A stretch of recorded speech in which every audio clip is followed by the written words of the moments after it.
Hello students, मैं उम्मीद करता हूं कि आप सभी लोग अच्छे होंगे। 68वीं बीपीएससी मेंस की एग्ज़ाम समाप्त हो चुकी है। तो 69वीं बीपीएससी पीटी की एग्ज़ाम 30 सितंबर को निर्धारित है, जबकि 69वीं बीपीएससी मेंस की एग्ज़ाम जो है वो दिसंबर के फर्स्ट वीक में संभावित है। तो इस बार 69वीं बीपीएससी पीटी और मेंस के बीच में काफ़ी कम समय दी गई है। लगभग 2 सवा 2 महीने की समय आपको मिलेगी। तो अभी जो है कि मई लास्ट होने को है, तो इस दौरान अभी क्या करनी चाहिए? क्या सिर्फ केवल प्री की तैयारी करनी चाहिए या मेंस की तैयारी करनी चाहिए या प्री और मेंस दोनों की इंटीग्रेटेड तैयारी करनी चाहिए? तो मेरे अनुसार अभी जो है कि आप प्री और मेंस दोनों की एक साथ तैयारी करें, ठीक है। क्योंकि आप अगर सोचेंगे कि प्री का एग्ज़ाम देने के बाद हम मेंस की तैयारी करेंगे तो वैसी स्थिति में आपको ज़्यादा समय अब नहीं मिलेगी, क्योंकि लगभग 2 से सवा 2 महीने ही आपको प्री और मेंस के एग्ज़ाम में गैप होगी और उसके बाद दिसंबर के फर्स्ट वीक में 69वीं बीपीएससी की मेंस प्रस्तावित है। इसीलिए अभी जो 68वीं बीपीएससी मुख्य परीक्षा जो समाप्त हुई है उसमें क्वेश्चन जो थे काफ़ी डायनामिक पूछी गई थी और ट्रेडिशनल जो क्वेश्चन जो पूर्व में पूछी जाती थी उससे काफ़ी अलग हट के पूछी गई है। क्योंकि बीपीएससी चेयरमैन सर लगातार ट्वीट कर बोल रहे थे कि अब उस टाइप के स्टूडेंट जो है कि नहीं क्वालिफाई कर पाएंगे जिनमें कि मतलब एनालिटिकल पावर नहीं होगी और जो केवल रट कर केवल तैयारी करते हैं। तो इस बार इस चीज़ को देखने में मेंस के एग्ज़ाम में निश्चित रूप से क्वेश्चन देखने को मिली कि कोई भी स्टूडेंट अगर सोचते हैं कि केवल मैं कुछ क्वेश्चन को गेस करके पढ़ लूँगा और वैसी स्थिति में मेंस में मैं अच्छा लिख लूँगा, वैसे लोगों के लिए इस बार की बीपीएससी मेंस की एग्ज़ाम काफ़ी सरप्राइज देने वाली रही है, ठीक है। और इस बार हर सेक्शन में क्वेश्चन आपको काफ़ी चेंजेस देखने को मिली। सबसे पहले कि नंबर ऑफ क्वेश्चंस काफ़ी ज़्यादा बढ़ गए थे, क्योंकि पहला क्वेश्चन शॉर्ट नोट्स दे दिए गए थे, उसमें से 5 क्वेश्चन लिखने थे, उसके बाद और करके 2-3 प्रश्न दे दिए थे, वो लिखने थे आपको। इस प्रकार से इस बार हर पेपर में लगभग 20 प्रश्न लिखने थे, चाहे जीएस पेपर फर्स्ट हो या जीएस पेपर सेकेंड हो। तो इसमें आपको 20-20 प्रश्न सॉल्व करने थे। तो इस बार जैसे क्वेश्चन पूछी गई थी, एक तो स्पीड तो काफ़ी ज़्यादा मायने रखती है कि स्पीड भी आपकी अच्छी रहेगी, तभी आप 20 क्वेश्चन को कवर कर पाएंगे निर्धारित 3 घंटे में, नहीं तो आपके कुछ प्रश्न छूट जाएंगे, ठीक है। तो एक तो है कि आपका स्पीड भी काफ़ी फास्ट होनी चाहिए लिखने की, और दूसरी चीज़ क्या है कि अब जो तैयारी जो आपको करनी है वो आपको रटने से नहीं होगी, बल्कि समझकर आपको अपने खुद के एनालिटिकल पावर को आपको डेवलप करनी पड़ेगी। क्वेश्चन को समझ के लिखनी पड़ेगी, तभी आप लिख पाएंगे, ठीक है। तो जैसे सबसे पहले मैं आपको जीएस पेपर फर्स्ट के बारे में बता दूं। तो जो 68वीं बीपीएससी में जीएस पेपर फर्स्ट के सेक्शन 1 में जो हिस्ट्री की सेक्शन जो होती है उसमें क्या इस बार चेंज देखने को मिली। सेक्शन ए जो थी हिस्ट्री की जो थी, उसमें क्वेश्चन पूछने की जो पैटर्न जो थी उसमें थोड़ी सी चेंज लाई गई। जैसे शॉर्ट नोट्स में आपका 1858 का एक्ट पूछ दी गई थी, फिर से आर्ट एंड कल्चर से क्वेश्चन पूछ दी गई थी। इस टाइप से जो क्वेश्चन अब नेशनल कॉन्टेस्ट में पूछी गई थी। इसके पूर्व क्या होते थे कि जो भी क्वेश्चन हिस्ट्री सेक्शन से पूछे जाती थी वो बिहार के कॉन्टेस्ट में ही पूछी जाती थी।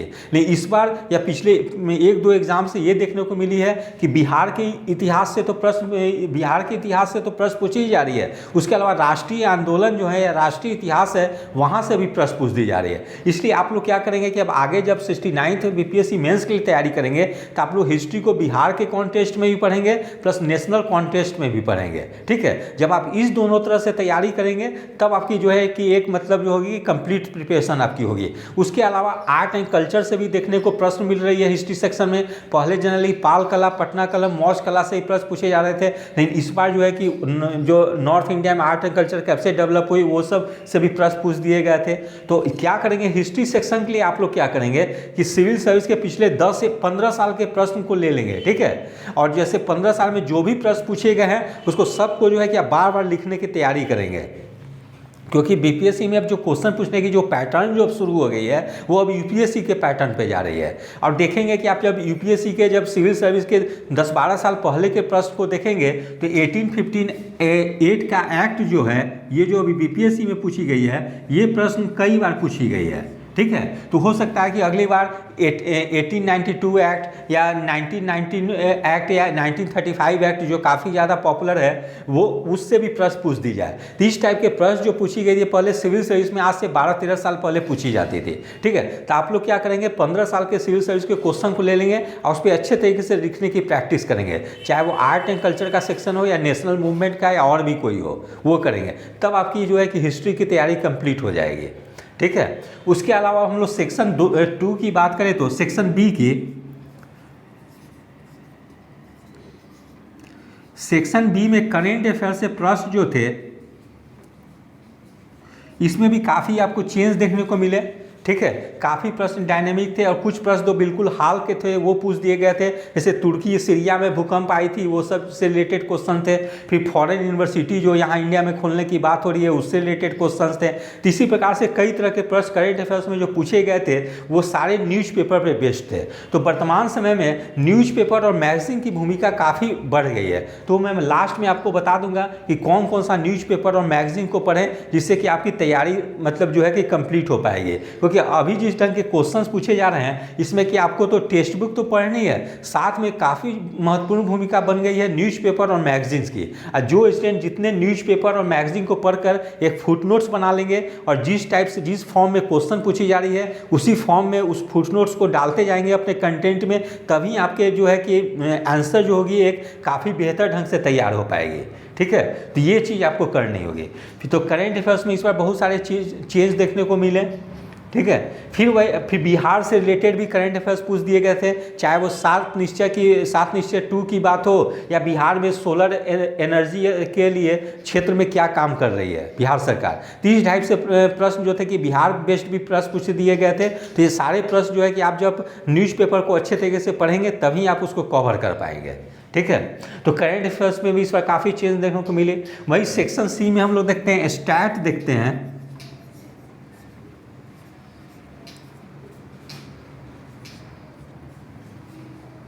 स्टैट के सेक्शन बिल्कुल एकदम जैसे प्रीवियस ईयर पूछी जा रही है बिल्कुल वैसे ही पूछी गई थी। स्टैट बिल्कुल आसान थी, इसमें आप थोड़े से तैयारी कर लेते हैं तो मैं समझता हूँ कि 72 मार्क्स आप इजीली गेन कर सकते थे। ठीक है, तो ये सेक्शन काफ़ी ज़्यादा मार्क्स फेचिंग हो गई है। आप स्टैट में थोड़े से भी आप पाई चार्ट को जानते हो या टेबल को जानते हो, ग्राफ को जानते हो, तो आप इजीली 72 मार्क्स आप इजीली मतलब है गेन कर सकते थे। ठीक है, इसलिए स्टैट को आप बिल्कुल अच्छे तरीके से प्रैक्टिस करें कि आगे अगर कुछ 69 की जब बेंच दे रहे हो तो इसमें हम आप 72 में 72 मार्क्स आप लाएँ। ठीक है, क्योंकि ये आपको स्कोर को काफ़ी ज़्यादा ऊपर ले जाएगी।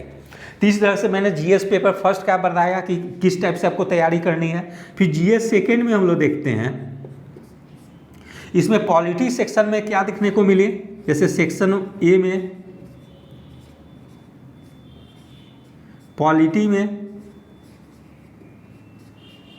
पॉलिटी में कुछ क्वेश्चन ट्रेडिशनल थे, जैसे आपके जुडिशियल रिव्यू थे, कास्ट पॉलिटिक्स इन इंडिया, ये सब क्वेश्चन जो थे कि पूर्व में पूछी गई है वो पूछ दी गई थी। लेकिन वहीं दूसरी ओर कुछ क्वेश्चन देखे तो वो काफ़ी डायनेमिक पूछी गई थी, जो कि न्यूज़पेपर में जो चर्चा में थे उस पर आधारित प्रश्न पूछ दिए गए थे।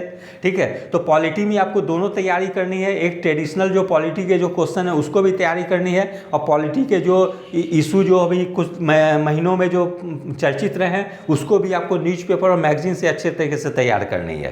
ठीक है, तो इस ढंग से हो गया। फिर सेक्शन बी में हम लोग देखते हैं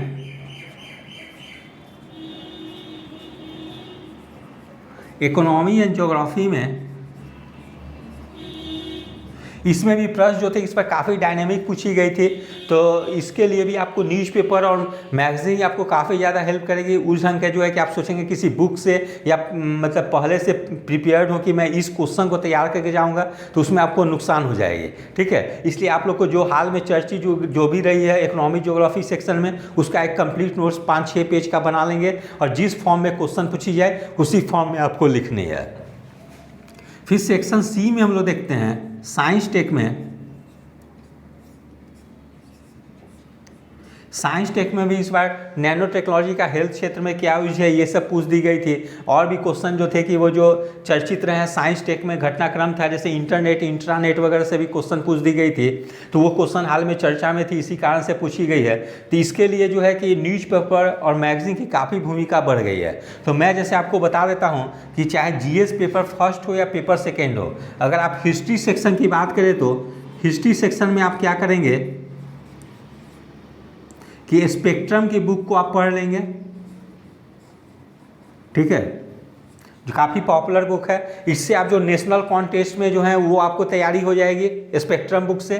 उसके अलावा बिहार के लिए आप क्या करेंगे, विभास पनोरमा एक आती है और केबीसी नैनो, विभास पनोरमा और KBC nano,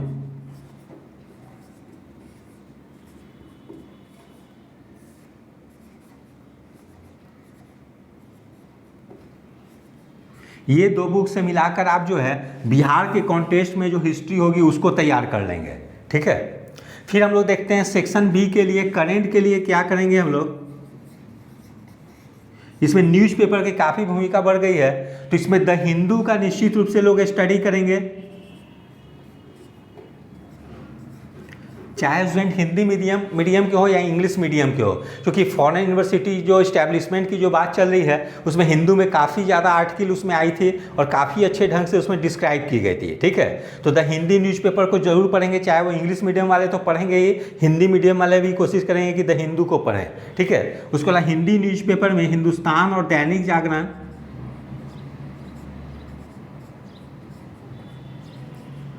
Hindustan Dainik Jagran,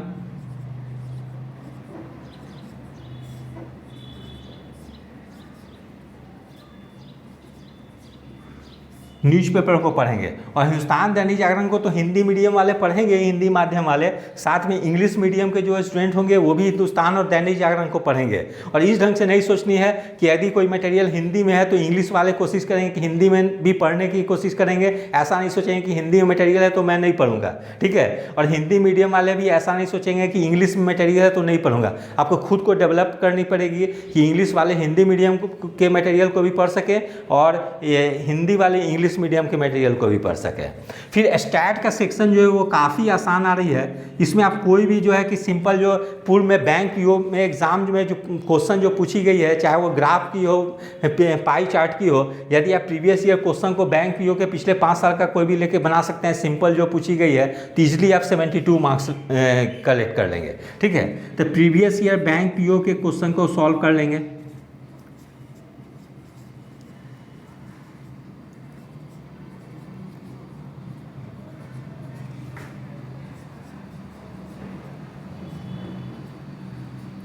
previous year bank PO questions को आप कर लेंगे, ठीक है।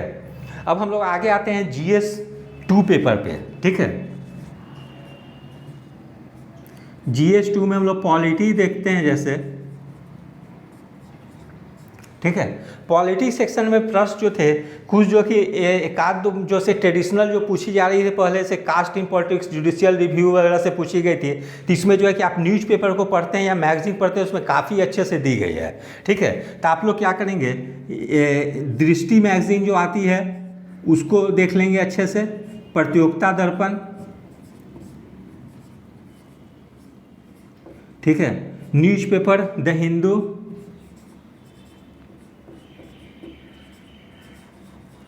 हिंदुस्तान,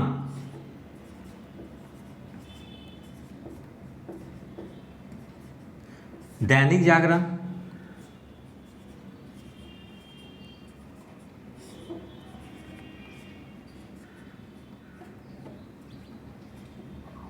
तो ये सब न्यूज़पेपर को अगर आप पढ़ते हैं तो मैं समझता हूँ पॉलिटिक्स सेक्शन में आप काफ़ी बेहतर ढंग से लिख पाएंगे, क्योंकि करंट कंटेंट जो है कि आपको न्यूज़पेपर और मैगजीन से ही कलेक्ट हो पाएगी, ठीक है।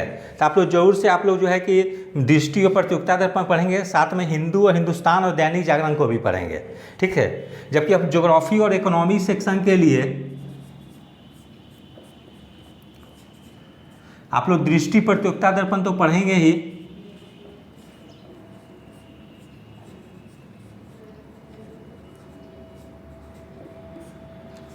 साथ में ये योजना कुरुक्षेत्र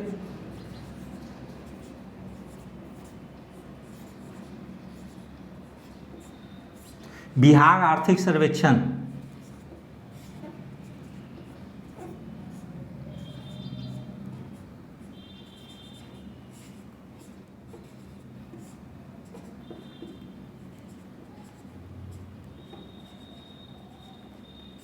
बिहार आर्थिक सर्वेक्षण, ये सबको आप पढ़ेंगे। ठीक है, तो ज्योग्राफी इकोनॉमी सेक्शन में आपको यही सब हेल्प करेगी।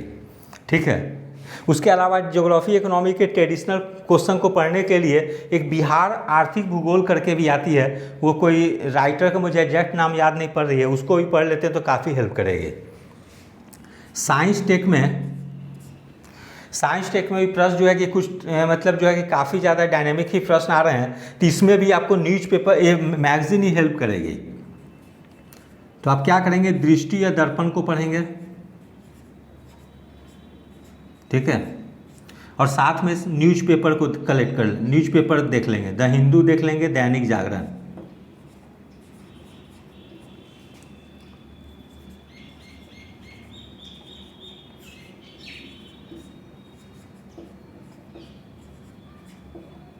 ठीक है, द हिंदू दैनिक जागरण को देख लेंगे तो मैं समझता हूँ साइंस एंड टेक में आपको काफ़ी ज़्यादा हेल्प मिलेगी। तो ये हो गई जीएस सेक्शन की बात हो गई। फिर आगे हम लोग देखते हैं अब जो है कि वो एस्से पेपर, ये फर्स्ट टाइम इंट्रोड्यूस की गई थी एस्से पेपर, और इसमें स्टूडेंट्स काफ़ी ज़्यादा जो थे कि अनएक्सपेक्टेड क्वेश्चन पूछ दी गई थी। अब बिल्कुल सिविल सर्विस में जिस पैटर्न पे क्वेश्चन पूछी जाती है बिल्कुल वैसा ही टच देखने को मिली।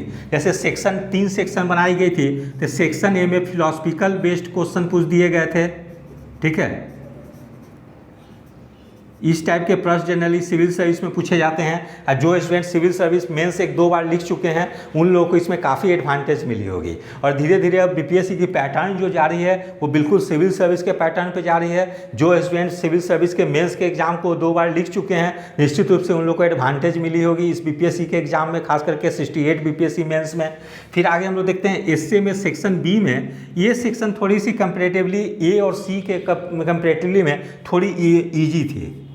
ठीक है, जैसे इसमें पूछ दी गई थी एक क्वेश्चन कि इंटरनेट आने के बाद में पूरा वर्ल्ड ग्लोबल विलेज बन गई है, तो इस पे क्वेश्चन लिखी जा सकती थी, काफ़ी ज़्यादा आंसर। फिर सेक्शन सी जो थी वो लोकोक्ति पे आधारित थी, इसमें स्टूडेंट्स को काफ़ी ज़्यादा प्रॉब्लम हुई है, क्योंकि बिहार में जो प्रचलित जो लोकोक्ति है कि जैसे मुँह मोटाइए तो लोढ़ा होइए, इस टाइप से प्रश्न जो पूछ दिए गए थे, बहुत लोग था कि जो इसको समझ ही नहीं पाए थे कि आखिर क्या कहना चाह रही है, क्या क्वेश्चन पूछनी जा रही है, और उस पर आपको 500-600 वर्ड में लिखनी थी, जबकि लोग मुश्किल से 2-3-4 लाइन लिखने में ही सक्षम थे। तो इसमें है कि एस्से पेपर में भी आपको काफ़ी ज़्यादा तैयारी करने की ज़रूरत है, तभी आप इसमें एक सेटिस्फैक्ट्री परफॉर्म कर पाएंगे। क्योंकि इस बार जैसे एस्से पेपर में क्वेश्चन पूछे गए हैं उसमें मैं समझता हूँ कि जो स्टूडेंट्स के अगर 40 से 45% मार्क्स भी अगर आ जाते हैं तो मैं समझता हूं कि वे लोग काफ़ी मतलब टॉप रैंक में रहेंगे। ठीक है, जिस स्टूडेंट के 40 से 45% मार्क्स अगर इससे में आ जाते हैं तो मैं समझता हूं कि उनकी काफ़ी अच्छी रैंक आ जाएगी। ठीक है, और इस बार जैसे जीएस पेपर में भी पूछी गई है, अगर स्टैट को केवल छोड़ दिया जाए तो बाकी सारे पोर्शन जो थे कि इस बार अनएक्सपेक्टेड क्वेश्चन हर सेक्शन में पूछी गई है, जहां स्टूडेंट एक्सपेक्ट नहीं किए थे कि इस ढंग से प्रश्न पूछी जाएगी। जैसे हिस्ट्री सेक्शन में 1858 का एक्ट पूछ दी गई थी, बीपीएससी के इतिहास में आज तक कभी इस पैटर्न पे क्वेश्चन नहीं पूछी गई है। ठीक है, तो फिर जैसे नील विद्रोह के बारे में पूछ दी गई थी, तो ये सब क्वेश्चन जो है कि बीपीएससी में पूछे जाने की पैटर्न नहीं थी, ये सब बिल्कुल यूपीएससी में पहले पूछी जाती थी परीक्षाओं में, और वहाँ से जो है कि पैटर्न को उठाई गई है। ठीक है, तो फर्स्ट टाइम है कि मैं समझता हूँ 68 बीपीएससी की जब मेंस की रिजल्ट आएगी तो निश्चित रूप से कट ऑफ काफ़ी कम जाएगी। मैं उम्मीद करता हूँ कि जिस स्टूडेंट्स के इस बार स्कोर 45% भी अगर मार्क्स आ जाते हैं तो उन लोगों की इंटरव्यू कॉल निश्चित रूप से हो जाएगी। ठीक है, मैं जनरल मेल की बात कर रहा हूँ कि जिस स्टूडेंट की 45 से 46% भी अगर मार्क्स अगर आ जाती है तो मैं समझता हूँ कि इंटरव्यू कॉल आ जाएगी, क्योंकि इस बार क्वेश्चन जो थे स्टैट सेक्शन को छोड़कर हर सेक्शन में क्वेश्चन काफ़ी डायनेमिक पूछी गई थी और नए पैटर्न पे पूछी गई थी। यहाँ पे स्टूडेंट को लिखने में टू द पॉइंट लिखने में काफ़ी परेशानी हुई है। ठीक है, तो इसी पैटर्न पे आप 69 बीपीएससी मेंस के लिए अभी से तैयारी शुरू कर दें, क्योंकि अभी से आप तैयारी शुरू करते हैं तो आपको पीटी की भी तैयारी करनी है, साथ में मेंस की भी तैयारी करनी है, और लगभग 6 माह की समय है। इसमें आपको पीटी भी तैयारी करनी है और मेंस की भी तैयारी करनी है। ठीक है, क्योंकि अगर आप सोचेंगे कि पीटी का एग्ज़ाम देने के बाद मैं तैयारी करूंगा तो उतनी समय आपको नहीं मिलेगी। ठीक है, अब विशेषकर उस स्टूडेंट्स के लिए काफ़ी प्रॉब्लम होगी जो 68 बीपीएससी मेंस इस बार नहीं दिए हैं, क्योंकि 68 बीपीएससी का मेंस जिन्होंने भी दिया है उन लोग की एक सर्टेन लेवल की मेंस की तैयारी हुई है। लेकिन जो बिल्कुल बिगिनर हैं, जो 68 बीपीएससी मेंस क्लियर नहीं कर पाए हैं, उन लोग के लिए 69 काफ़ी चैलेंजेबल होगी। ठीक है, इसलिए वे लोग अभी 69 के लिए प्री की तो तैयारी करें ही करें, साथ में वो मेंस की भी अभी से तैयारी करें, जिससे कि वो प्री के साथ मेंस में भी बेहतर प्रदर्शन कर सके, क्योंकि आपकी रैंक जो निर्धारित होगी वो मेंस और इंटरव्यू के रिजल्ट पे ही निर्धारित होगी। ठीक है, तो यदि आप सभी लोगों को मेरा चैनल अच्छा लगा हो, इसे लाइक शेयर और सब्सक्राइब करें। धन्यवाद, टेक केयर।